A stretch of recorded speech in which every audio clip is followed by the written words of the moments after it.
جان عزیز دوستو، السلام علیکم ورحمۃ اللہ وبرکاتہ۔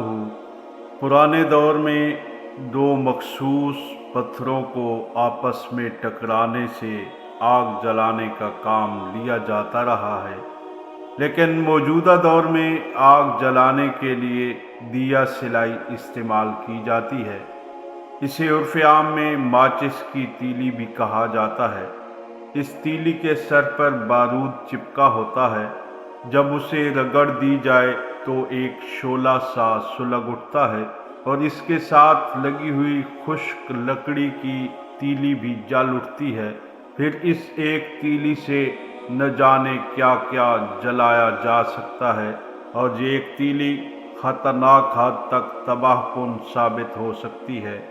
دوستو، دیا سلائی کا سر ہوتا ہے مگر اس میں دماغ نہیں ہوتا، اس لیے اس کو جب بھی رگڑ لگائی جائے یہ فوراً جل اٹھتی ہے۔ اس ماچس کی تیلی سے ہمیں سبق حاصل کرنا چاہیے۔ ایک انسان وہ ہے جو بھڑکنے والی بات پر جلد بھڑک اٹھتا ہے، وہ فوری جذبہ کے تحت عمل کرنے کے لیے اٹھ کھڑا ہوتا ہے۔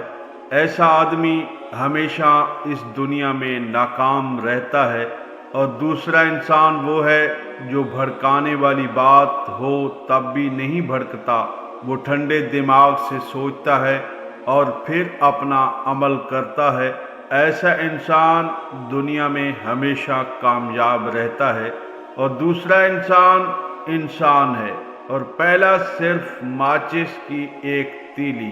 اگر اس پر صحیح معنوں میں غور کیا جائے تو نظر آئے گا کہ غصے کی یہ خصلت واقعی کئی قسم کی خرابیوں اور برائیوں کی بنیاد ہے۔ اسلام کی انہی پاکیزہ، عظیم الشان اور مقدس و انقلاب افرین تعلیمات میں ہے کہ پہلوان وہ نہیں ہوتا جو کشتی کے مقابلے میں دوسروں کو پچھاڑ دے اور زیر کر دے۔ یہ تو حقیقت میں جسمانی اور حیوانی قوت کا مظاہرہ ہوتا ہے، بلکہ حقیقی معنوں میں پہلوان وہ شخص ہوتا ہے جو غصے کے وقت اپنے اوپر کنٹرول رکھے، کہ اسی طرح وہ نفس و شیطان کے ان بڑے دشمنوں کو زیر کر سکتا ہے جو اس کے دین و دنیا کی تباہی کا باعث و سبب ہیں۔ غصے اور طیش کے عالم میں جب انسان اپنا توازن کھو بیٹھتا ہے تو غصے میں مغلوب ہو کر کوئی بھی برے سے برا کام کر سکتا ہے، اور اس کا دشمن ابلیس لعین اس کی اس حالت سے فائدہ اٹھاتے ہوئے اسے کوئی بھی ایسی بری اور تباہ کن حرکت کروا سکتا ہے جو اس کے لیے ہمیشہ کے لیے حسرت و افسوس کا باعث بن جاتی ہے۔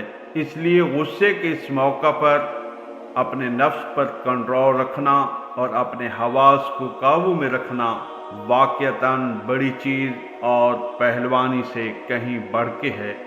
ایک روایت میں فرمایا گیا ہے کہ غصہ شیطان کی طرف سے ہوتا ہے، اور شیطان آگ سے پیدا کیا گیا ہے جو کہ پانی سے بجھائی جاتی ہے۔ پس جب تم میں سے کسی کو غصہ آ جائے تو وضو کر لے۔ تو دوستو، غصہ کی آگ اور دہتی اور بڑھتی جاتی ہے، اور پھر آگے کیا کیا شرارے پھوٹتے ہیں اور کس کس طرح کے فتنے اٹھتے ہیں اللہ جانتا ہے۔ جیسے ایک بظاہر عام سی بے ضرر سی تیلی جو دکھنے میں بہت چھوٹی ہے، لیکن جب اس کے دماغ کو رگڑ لگائی جاتی ہے تو اس سے جو شعلہ نکلتا ہے وہ نہ جانے کیا کیا جلا سکتا ہے اور کتنے کن تباہی لا سکتا ہے۔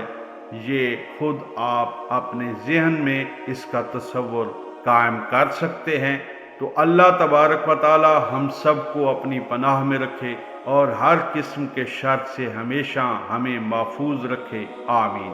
نئی ویڈیو کے ساتھ پھر آپ کی خدمت میں حاضر ہوں گے، تب تک کے لیے دعاؤں میں یاد رکھیے۔ اللہ حافظ۔